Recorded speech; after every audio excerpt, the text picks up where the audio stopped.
Welcome back to another episode of Behind the Scenes with Cookeville Lifestyle. Today we have the incredible former mayor, serial entrepreneur, Ricky Shelton with us. Hey, how are you doing? A guest. Doing well. How are you? Thank you for being great. here. Thanks for having me. Of course. Ricky, after Philip, Ricky was probably the second person I knew in town. He actually introduced us. Okay. And was it around the Jake Hoot stuff? Yeah, it was right before, you'd moved here, and I believe, and he introduced us. We met at the radio station. Okay. Yeah, and then after that, and then of course, then the Jake stuff started, and then that's when we worked together on Who to the Hoop, and that's when I saw what this man can get done in 1 hour. Ricky was just like, "Oh, we need security detail. Let me make a call. Boom, done. We need this, that, and the other." I mean, Ricky basically planned the thing by barely just making a call. All he had to do was make a call and it was done. Wow. I was so impressed by Ricky Shelton. Well, I appreciate that, but it takes a team, and it takes it's all about relationships and network and building contacts and showing that you're going to do what you say you're going to do, and then people jump in on that, and it's kind of followed me. I learned that from my dad, and it's kind of followed along, and you and I didn't know each other that well, but like we had implicit trust with each other when we planned that thing. I just knew we needed to do this event for Jake, and golly, it turned in 7,000 people in the hoop at the hoop. It was Hoot nuts. at the Hoop. Yes, it was Hoot at the Hoop, and Ricky really did most of the grunt work on that with Mark Wilson, and then I kind of handled the entertainment side of it. But it was amazing. Pulled off, an event of that magnitude. We didn't expect that many people to be there, but you do worry about things like security and all of that, and it went off without a hitch. It was so fun. And, we intended, which is the crazy part, we intended that to be the first annual. We actually set it that day, and then, COVID, of course, tornado, and then COVID hits. Everything turned and changed the upside world, down. but we should probably revisit that sometime. We should. I'm sure he would love it. Yeah, we could bring in some, of course, we had Judah there. You got Judah and Shenandoah. Oh, yes. We were planning on making this a concert series, every year. Every year. Different guests. And different, and we were going to raise money and give it back into the community. That was going to be the whole point behind it. I had forgotten. Well, that we had these. We big forgot everything goals. because of COVID. We did, seriously. especially you. It just changed everything, and so but we need to revisit that sometime. We do, and it was Lone Star that we had. Judah that's and right. Lone I'm Star. sorry. Yes, No, yeah, you're Lone good. Star, and and then 2 or 3 people from The Voice. The Voice. And I think you coordinated that, if I'm not mistaken, or maybe Jake yeah, did. he did. But you had your favorites. I remember there were a couple that you're like, there was a couple I like those. it's good. It was awesome. And Good then, memories. but Ricky has, of course, tons of experience doing events. He does How long has Red, White, and Boom? This will be our 11th. 11th. Red, White, and Boom. Yes. Wow. And it's the second largest fireworks show Second in the largest state. in Tennessee. Again, that same year, when COVID hits, everybody canceled their fireworks show, and we still Yes. did it. Yes. CNN actually interviewed us, and because Nashville canceled theirs that year, I think we were the only show in Tennessee that year, and so that was fun. And how did you do it? To explain that. Well, again, it's all about partnerships and having people. But we tried to, at that time it was called social distancing and making sure there Yes. was space. And of course, some of that proved out not to be factual years later. That we even need to do those kind of things, Right. but we did it. And I'll never forget being interviewed on by CNN talking about it. Or aren't you worried about? And I'm like, no, we took all the precautions. We worked with their health department. We worked, and we're gonna hold the show. And they actually sent their crews there. And so when they featured Cookeville's fireworks show on their national broadcast. Oh, wow. I guess I didn't realize that. But the way that you worked it out, though, you didn't have the concert that year. The concert was at Ford, and we live streamed it, Correct. remember? Live stream. Yeah, that was great. And they had the red, white, and blue. Didn't they have They red, had white, red, white, and blue trucks pickup trucks. in the background? Yes. And Jake Absolutely. performed, and they Yeah. live streamed, and then you had the fireworks Correct. there, and then people still came for the fireworks They part did. of it. It just it couldn't have as many on site. But the good thing about where that location is, which unfortunately we're about to lose that location, is that you can watch the fireworks from all over Cookeville from that spot because there's so many parking areas. That's true. So when the new fairgrounds open, that's where Red, White, and Boom will move, correct? Correct. And, there's it's a little bit up in the air this year about which location because there's a potential that part of the fairgrounds property will be sold, but that hasn't happened yet, or it's all for sale. And there's a piece of it, a major piece of it that could go to an organization. So if that happens, there would be no parking. So that's why we had planned on that that was going to be the last year. Now there may be an opportunity that it could still be there, but we're kind of moving forward that the new fairgrounds it's definitely going to be ready, and we're probably moving to that direction that we're going to go ahead and say it's going to be there, unless something unforeseen happens. We have enough time that we can still change that up, but that's the plan right now. We're still we haven't announced the music. We're just going to be some fun music. You've already got it booked? Well, yes, Jake is coming again. He's always been a mainstay there, but we're going to have to do something else that's a little different, a little fun that I think people really enjoy with music. And then also, again, the fireworks.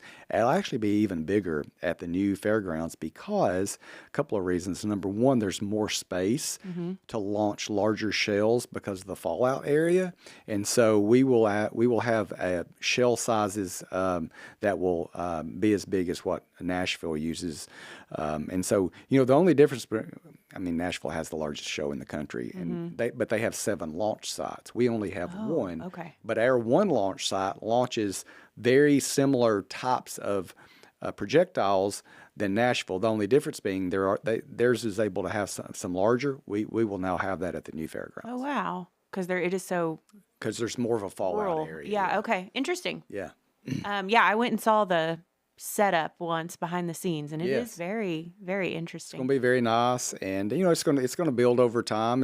People will have to get used to going out there, but the great thing is it's going to hold 3,000 cars. Oh, right. For the one down on Jefferson holds about 900. And you should still be able to see it. Oh, you will. Maybe not as clear, but from different areas. And there'll be all that room along Tennessee Avenue. I can envision cars just parking on the side of the road, and for sure. Not to mention the ones 3,000 that can park on site. So we should still be able to have many thousands of people on site plus still watching it. Oh, that's awesome. Well, we're excited. Yeah. But circling back, if you did not know, I'm sure you do, Ricky Shelton was the mayor for how many? 8 years. 8 years. 2014 to 22. And during COVID. Yeah, during COVID. Before that, I was on the council for 8 years from 2002 to 2010. So 16 years in public service. Yeah. And he brought a ton of different assets to our community. What is the one you're most proud of, or two? I know you did Red, White, and Boom, but that wasn't quite under your mayorship. Yeah, Dogwood Park. We purchased all that property to create Dogwood Park in my first term when we were running. Brought a lot of new industry to town. Yes. While I was mayor, County Mayor Porter and I were great partners together, and we helped facilitate about 5,500 new jobs and about $400 million in capital investment, and just very proud of setting Cookeville on a great trajectory while also maintaining the downtown feel that is so important. That's what makes your community great, is having that really cool downtown. Right. We were able to pass where microbreweries could locate, and all those things working together. It's very gratifying to see. We were able to do some events with Red, White, and Boom. We had downtown ice skating one Christmas. We established Christmas in the park. Yes, and that was a lot of fun. I actually gave that back to the city when I left office, because I thought it was important that become a city function as opposed to an independent person doing it. We kept doing the Red, White, and Boom simply because it requires so much money to raise, and my wife and I had established Better Cookeville as a nonprofit so that we could raise the money to put that event on. We have no paid staff, never taken any money from it for pay. We just raise the money and then pour it back into the event, which is how we can have the second largest fireworks show in Tennessee, and it's all supported by community businesses. Yes, and I don't think everyone is aware of that, because there's always the keyboard warriors saying things about, why is this not free? It is free. It is free. Ricky doesn't take any money from it, and it's basically a full-time. For most people, this would be a full-time job. Ricky is very efficient. But give the guy a break is all I'm saying. He works very hard to put this on for our city. It's an incredible event. And if you don't like one song that's on the playlist, just keep it to yourself, people. As you can see from that conversation, Chelsea's been a friend for a long time, and so always we vent to each other when. Well, I see the comments roll in. When we get attacked on things. You know what's interesting is, and you call them keyboard warriors, and it's true, but so oftentimes you will be attacked by people, and when they're attacking you, they're probably either A, jealous, B, they don't have the energy to do what you're doing, so they're attacking you because they wish they could be doing it, and so it's very unfortunate, especially when, just like your magazine, what you've created there, and how it's brought information and light to people in the community that maybe would have never been talked about, and then you get criticized. Well, why do you only have this group of people? Oh, well, for sure. It's quite simply you do the best you can, and you try to showcase lots of different things. And I always find it amazing. And at some point, you just have to say, you know what, you just think what you want. I'm busy. Ricky has definitely been able to separate those things. And I remember when I started the magazine, there were a lot of controversial opinions on what we were doing. And I was struggling on how to leave that at bay. And I asked Ricky, like, how do you deal with this? This is a lot. And he said, you just learn to ignore it. And I will say to this day, I have learned to ignore it. Yeah. Or they just immediately, I think they immediately get blocked. I love blocking people. Yeah, you would hope to say, well, okay, I'm going to take, but when it becomes personal and when it becomes ugly, there's no point in that. No one has to take it. That's bullying. That's Right. online bullying. And so that block button's your best friend. And, I've now that I'm not in public office, I use it a lot. Oh, good. Because I still get people, why are you trying to act like you're mayor and reporting news? No, I'm just trying to keep the community informed. I get people every day thanking me for still continuing to do that because they're used to me doing that. Exactly. You're a news information source. You really are. The biggest one, I would say. And I hate to say that because I do have a magazine. But Ricky trumps me big time. No. And that's fine because Ricky has kind of led the way for me and helped guide me through this. But I think that people just don't understand that they're attacking a real human sometimes. But anyway, I digress. Ricky was in the very first class. Yes, thank of you. Most influential people. Thank you for doing that. We Still my watched wife's it. favorite picture. Oh yeah, I remember. She said you looked like a silver fox. And I'm more silver now even. So. And his wife Shannon is just a gem. I love her so precious. much. But Ricky was still the mayor, I believe, or you were. Mm-hmm. Yes, Yeah. when this came out in 2022. Yeah, I was probably right. I think I was just leaving. Yes, it was your last stint of your term, maybe. I left August 2022, and that came out right after that, right? Yes. Yeah. Mm-hmm. So Ricky was the mayor along with County Mayor Randy Porter through the tornado and through COVID, Yep. which is insane. And I don't think most people know that the mayor position in Cookeville is not a full-time job. Right. It is for County Mayor Randy Porter, it is. Correct. But not for the city mayor. Right. It is much, much less. It's less than a part-time job if you're looking at what you actually make from it. But Ricky really made it his full-time job. Always, but even more so during the tornado. Yeah, it's one of those things. My dad always taught me if something's worth doing, it's worth doing right. Give it your all, and that's kind of that's the only way I know how to do things. And so I say that to say not to be boastful, but I poured my heart and soul into it. Number one is because it's my hometown. I love it. Yes. I wanted it to be better. But then, once you start doing that and really putting effort in and really promoting, I took on the role of, I wanted to promote our city as a great place. And I would get so many people that would, we grew our social media. Randy and I always joked, because I remember when we both got elected that August, and I said, hey, we need to start a Facebook page. And he goes, I don't want to do that. I'm like, yeah, we're going to do that. We need to keep people informed. They'll appreciate it. And so we did that, and it started growing and growing and growing, and mine's over 60-something thousand now, and it's bigger than his, which is I always joke with him. Got to jab him a little. Yeah, exactly. But the point was we told people what was going on because they didn't have to subscribe to anything to get it. Here's what we're doing, and of course that brought on negativity, but it also made people not have to wonder. And right. Your live updates exactly. from COVID. And so that led, honestly, all that led to the point being of, we dealt with a couple of ice storms and those were terrible. But when the tornado hit, I think the the best and worst part of that is, I mean, again, we were devastated, and I went to the emergency operations center at 2:30 in the morning, and Randy had just gotten there, and we were there and seeing in real time, and so we started doing live updates immediately. I think we did our first one at 7 a.m. or 6:30 a.m., and we did them every hour or two, and we took that on, and it was so difficult, especially because we were, the death toll was rising, and each time we would have to say that, but telling people what was going on and how we were trying to accomplish it, and you fast forward and you look back on that, and the stamina, and literally it was God that carried us through to give us the energy and the ability to work on no sleep, no energy, and we were in an emergency operations center.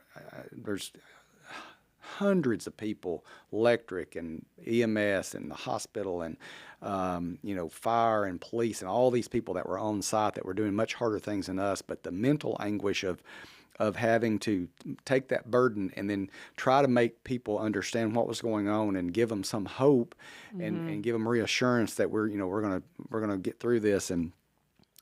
But using those Facebook pages was so beneficial, and literally it reached people all over the world. I mean, I was getting stuff from ABC News and Fox News, all these different places. And of course, President Trump ended up coming here, which was amazing. A terrible time for him that he came here, but it was amazing that he did. And all those things, having that social media account was so pivotal for our community to be able to tell them what was going on. And you raised money for the survivors through a fund. Over $2.5 million.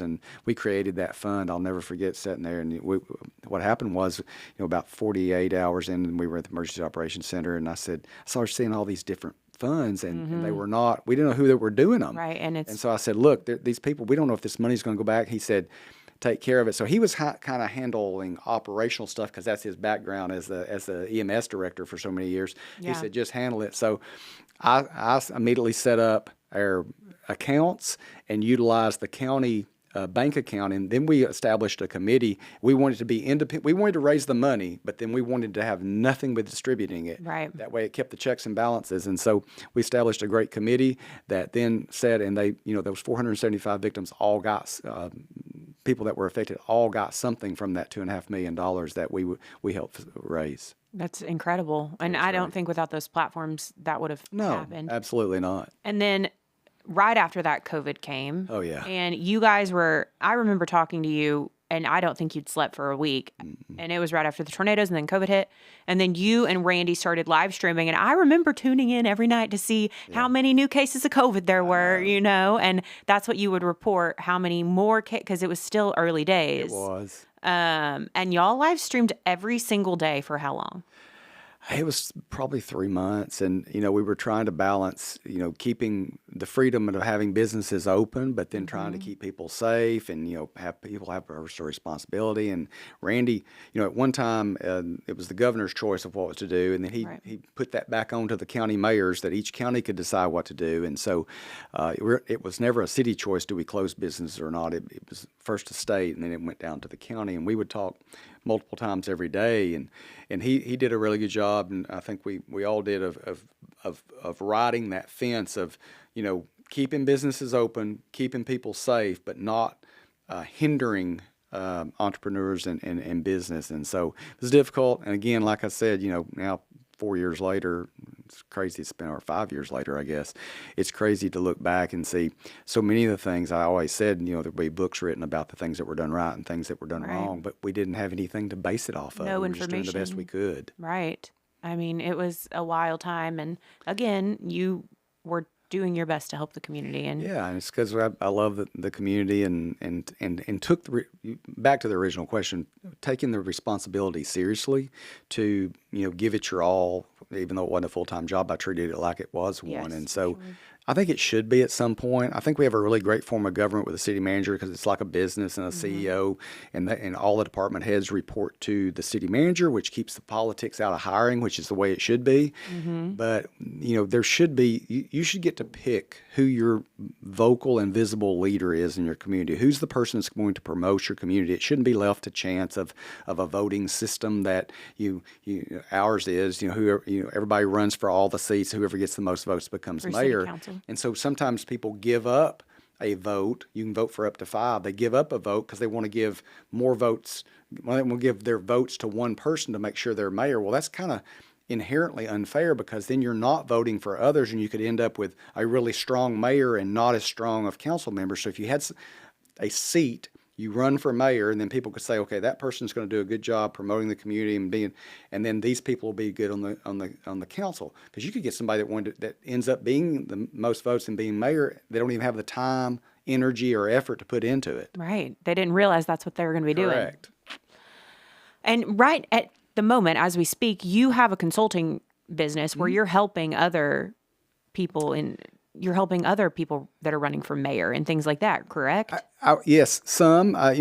What my actually consulting business is because of my experience, because I can speak to elected official and I'm a business person. I help businesses that want to do business with local governments, especially city, counties, and even the state, and kind of help them navigate that and facilitate that, and help them understand the budgeting process and how, and with my connections and network that I built is making introductions for businesses, and so I do that now and I enjoy it. I also do some marketing on the side as well, as you know. And you can hire Ricky to help spread the word about your business if it's come into town, and he does a great job. I will say, anytime Ricky shares anything of mine, it blows up. So I appreciate it. And we appreciate that. We reached 60 of that 62,000. I think about 70% of them are Upper Cumberland, and I think it's about 70% women as well, and which are the buyers typically. And so we're able to get that message out. But we reach people all over the country. But we utilize that to help businesses and help facilitate events in the community, try to help nonprofits and that kind of thing. But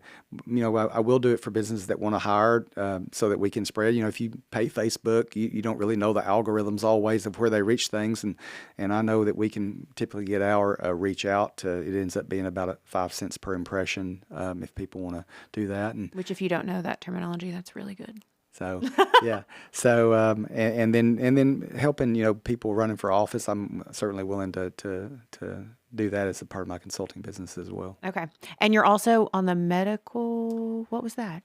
Governor appointed me to the Tennessee Medical Examiners Board, so it's a statewide board that we meet 2 days of every other month, and so all the medical professionals, doctors, nurse practitioners, anything medical related that is licensed comes through this committee, and to make sure that the best interest of the citizens of Tennessee is always from people coming from out of state, or if there's any issues, we have to deal with those as well. So it's been an interesting deal. Got a little bit of a medical background from a couple of things we've done, so I've been able to help with that. Just how many things can we juggle? And Ricky, also, let's talk about this, because I want you to give people the insider info on what's happening with Trackside. So if you don't know, Ricky owns that land right there next to the depot where Southern Angels Boutique is. Yes.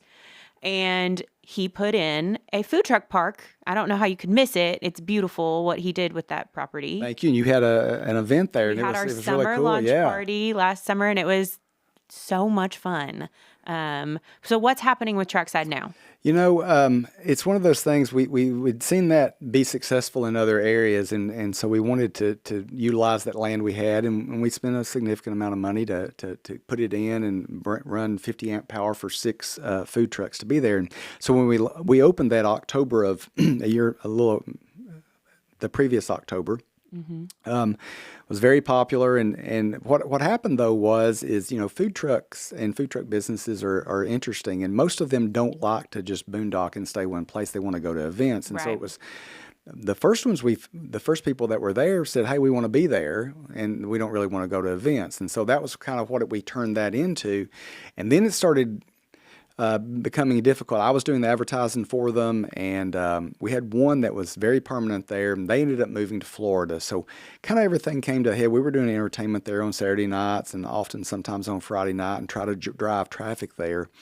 And most food trucks really like to do events more so. So kind of what we've done now is we've just stopped and kind of pivoted. We've held, of course, you held your event there. WCT held their Blues and Brews event there. Yes, the first time Blues and Brews has been outside of Dogwood Park in forever. It was at Trackside this past year. And it worked out great for them. So we're looking at what we want to do with that. I think the ultimate goal is, and there will be a new business coming into one of our buildings, and they'll have food and beverage. And so I think the future of that will be, as we continue to expand that kind of thing, also just have a new Airstream boutique that is just set up there. Oh. To sell, I believe it's boho clothing, and cute. so I think will be some combination of food and maybe gift cop things, and so we're kind of playing with what that looks vendors, like. Yeah, and so I think it's a work in progress, and maybe more of like a seasonal type thing. It could be, and so we're open to whatever that looks like, and just kind of that's what you have to do in business. You pivot if things don't work one way. You look at something else. But I think your ideas are always ahead of their time, slightly, because I think that's such a genius idea. I don't know if it was just the seasonal aspect or what, but now they're building 1,000 apartments right there. So now you're definitely going to have people. I think so. And, if people would take a food truck and look at it as a good entryway into the restaurant business at a lower cost and are willing to put the effort in as any food service, I think any food service in this town can be great if you're open and accessible for people to come there or to get their food. If they have to wonder whether you open today or not, then that's where it becomes a problem, and that's why things fail.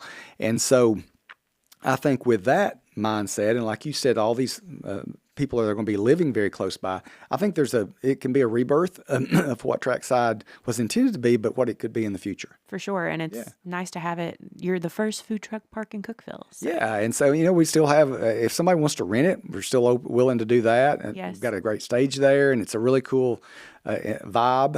Spring, summer, fall, perfect place to rent. Judah came, in the fall, and we had 1,000 people there. Wow. Just watched Judah, and I said, hey, and I found 2 or 3 food trucks that wanted to be there that night. So I know it works. It's just finding the right mix, and I think it'll be something that evolves over time. Yeah. Well, he's a visionary, as we all know, if you live here, and he's been your mayor. But anything, Ricky, is there anything else you? No, I just want to say, I appreciate the compliment. But you're a visionary too. I mean, you took an idea and took a risk, and you created something really, really special. And thank you. And Ricky was my sounding board. Well, I think it gets better every issue too. And people will try to copy you, but there's only going to be one Cookeville Lifestyle. And the great thing about it is it's quality, and it gets better every single time. And you've added people to your mix that has continued to raise that level up too. And so I applaud you for what you've done there. And I know it's going to get better and better and better. And I look forward to being a partner with you on it, because you're a special person, and you're a good friend, and you're a great business person. Well, thank you. And I couldn't have done any of in the beginning when I just had the idea. I think Ricky was the first person. I knew he knew everything that was going on in town. So I think you were the first person I asked, should I do this? And you said, absolutely. So thank you. I'll partner with you. Absolutely. I'll partner with you on business stuff anytime, because you are great. Well, thank you, Ricky. Thank you so much for coming and spending your time with us. And until next time.